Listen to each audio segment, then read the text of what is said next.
जय हिंद दोस्तों, स्वागत है आप सभी लोगों का एक बार फिर से तैयारी कर लो चैनल में। और आज की वीडियो में हम देखेंगे हिंदी साहित्य के इतिहास का काल विभाजन। तो दोस्तों ये हमारी क्लास 17 है जो कि एनटीए यूजीसी नेट पेपर 2 के लिए हम लोग तैयारी करते हैं। और दोस्तों यहाँ पे काल विभाजन देखेंगे, डिटेल्ड में देखेंगे किस आचार्य ने कौन से काल का विभाजन किया और कब से कब तक का विभाजन किया। ईस्वी और संवत में भी देखेंगे कि कब से कब तक काल विभाजन है। दोस्तों इससे पहले की अगर वीडियोस आपने नहीं देखी हैं, इसके साथ ही यहाँ पे क्वेश्चन आंसर की जो भी सीरीज़ हमारी चल रही है उसको भी अगर आपने नहीं देखा है तो आप चैनल के प्लेलिस्ट में जाएं। अक्टूबर यूजीसी नेट अक्टूबर 2021 के नाम से प्लेलिस्ट बनी हुई है, उसे जाकर वहाँ पे देखें। और दोस्तों चैनल को सब्सक्राइब नहीं किया है तो चैनल को सब्सक्राइब कर लें और साथ ही साथ बेल आइकन भी प्रेस कर लें। काल विभाजन और नामकरण। तो यहाँ पे हम लोग दोस्तों देखेंगे कि आचार्य रामचंद्र शुक्ल ने हिंदी साहित्य के इतिहास को 4 कालखंडों में विभक्त किया था और इन्हीं का जो काल विभाजन है वो सर्वमान्य है। तो सबसे पहला जो काल इन्होंने विभाजन किया वो कहा गया वीर गाथा काल, जो कि संवत 1050 से 1375 विक्रमी तक माना जाता है। दूसरा है भक्ति काल, जो समय है संवत 1375 से लेकर के 1700 विक्रमी संवत तक।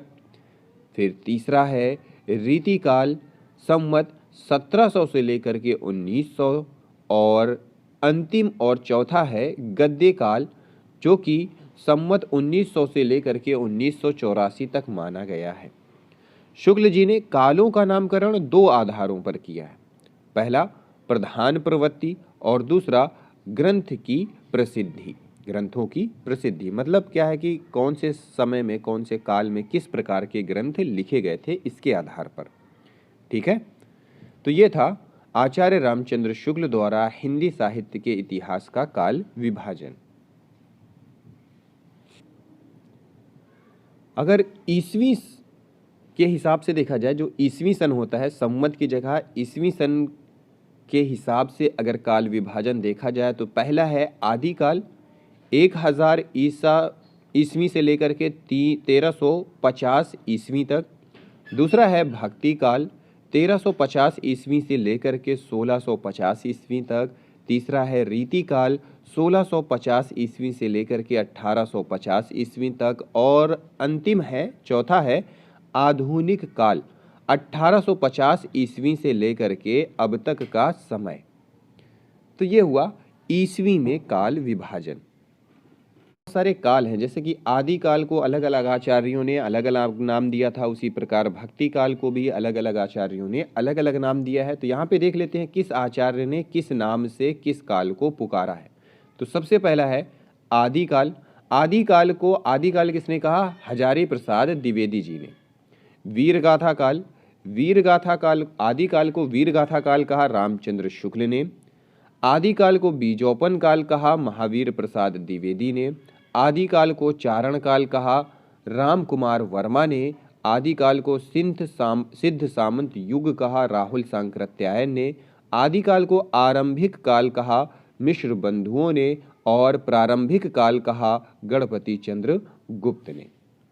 तो ये था आदि काल का कि किस नाम से आदि काल को किस आचार्य ने पुकारा है। परीक्षाओं में अक्सर इनमें से एक सवाल तो पूछ ही लेता है कि जैसे आदि काल से भी पूछ सकता है, भक्ति काल का पूछ सकता है।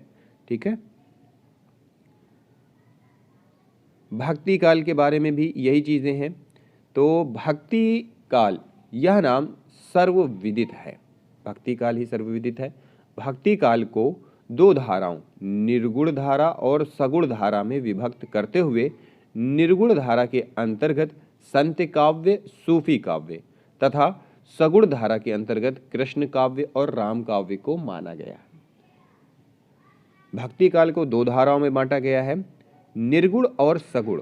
फिर निर्गुण को 2 धाराओं में बांटा गया है, संत काव्य और सूफी काव्य। उसी प्रकार सगुण धारा को भी 2 धाराओं में बांटा गया है, कृष्ण काव्य और राम काव्य। रीति काल की अगर बात करें तो रीति काल को रीति काल कहा है आचार्य रामचंद्र शुक्ल ने। रीति काल को श्रृंगार काल कहा है विश्वनाथ प्रसाद मिश्र ने। रीति काल को अलंकृत काल कहा है मिश्र बंधु ने। फिर आगे है गद्य काल। गद्य काल को गद्य काल कहा है रामचंद्र शुक्ल ने, आचार्य रामचंद्र शुक्ल ने, और आधुनिक काल, गद्य काल को आधुनिक काल कहा है राम कुमार वर्मा एवं अन्य कवियों ने। फिर देख लेते हैं आधुनिक काल, जो गद्य भाग है और पद्य भाग है वो आधुनिक काल में ही आता है। तो पद्य भाग का वर्गीकरण किस प्रकार किया गया है ये देख लेते हैं। भारतेंदु युग पहला 1850 से 1900 ईस्वी तक, द्विवेदी युग 1900 से लेकर के 1920 ईस्वी तक, छायावाद युग 1920 से लेकर के 1936 ईस्वी तक, प्रगतिवाद युग 1936 से लेकर के 1943 ईस्वी तक, प्रयोगवाद युग 1943 से 1953 ईस्वी तक, नई कविता 1953 से 1960 ईस्वी, साठोत्तरी कविता नवगीत 1960 ईस्वी के उपरांत। तो ये था दोस्तों हमारा काल विभाजन, किस काल को किस आचार्य ने किस प्रकार बांटा, किस काल को किस आचार्य ने कौन सा नाम दिया। गद्य काल पद्य काल के बारे में भी हमने देखा और ईस्वी और संवत में भी हमने वर्गीकरण देखा कि कब से कब तक माना जाता है। तो ये थी आज की वीडियो। मिलते हैं अगली वीडियो में अगले टॉपिक के साथ। इस वीडियो को देखने के लिए बहुत बहुत धन्यवाद।